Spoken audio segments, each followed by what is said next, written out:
Yes, my name is Barnes Kombalebi. I am the coordinator for Land for Life initiative in Sierra Leone.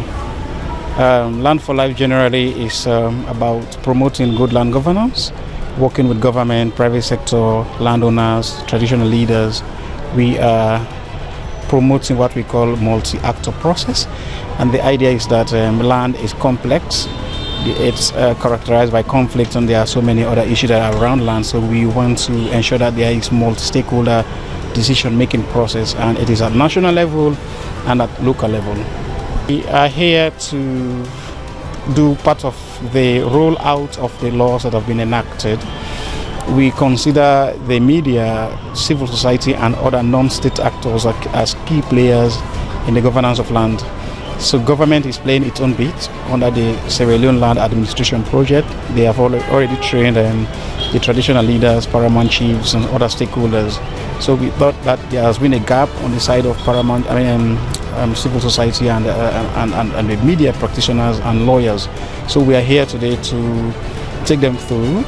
The same consultant that trained the traditional leaders is the same consultant that we have hired to also train the CSOs and media practitioners, so that they can also understand generally the framework of land governance in Sierra Leone, but also specifically to deal with issues of the VGGT, but also the implementation process of the laws. For instance, the establishment of the Chiefdom and the village area land committees. So this is actually why we are here today.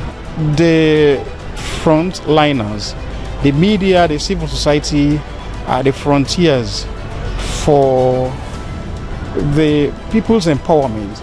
So for instance, we are talking about a law that has been enacted.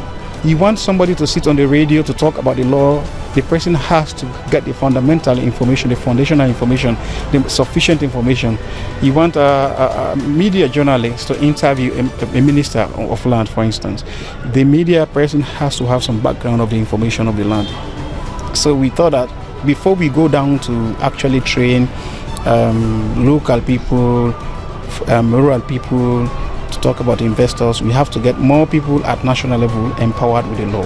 So this is actually the reason why we are focusing on this. Beyond this level, the idea is to now take the law to the district and local level, which has already started. This is all part of the implementation of the law. So there has been an argument against reforms, that when we enact laws, they gather dust on the shelves. People don't take the law to the people. So we want to change the dynamics.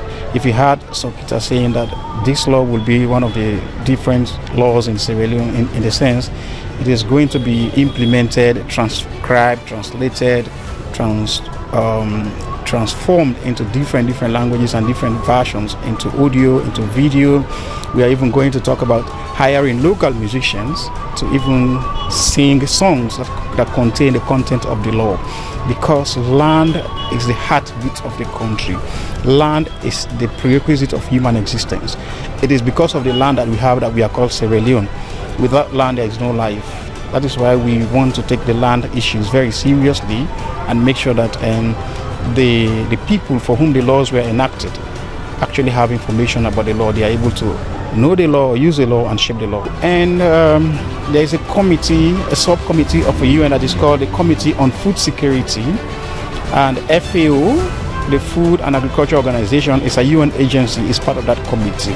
So in 2012, because of the increased conflict around land between tenure holders and the landowners, between governments, community people, there were a lot of conflict around it. And that was also the time when we were talking about carbon credits, no carbon credit, carbon fuel, no carbon fuel. So there was a rush for land. Investors wanted land to come and invest on it. So in that dynamic, some countries were not well prepared with laws that could govern their land well. So that was the background how the VGGT came about, as a guideline, a voluntary guideline that should help the government to govern land. The implementation of the VGGT has gone on for 10 years, from 2012 to 2022. In the commemoration or observance of the 10th anniversary, the GIZ saw the need to give some money to a group of NGOs, FAO, Weltonga Ilfi, International Land Coalition, to roll out some activities. So one of them is what we call light assessment in 12 countries. A research was done to measure how much impact the VGGT has had on the implementation of laws. And beyond that, in Sierra Leone and in other 12 countries, we are doing dialogue and promoting the VGGT implementation. So the VGGT is actually the voluntary guideline for the governance of tenure of land, forestries and fisheries. It is about principles that government should use to govern land. And one of the basic principles that we are holding on is the principle of collaboration, participation, that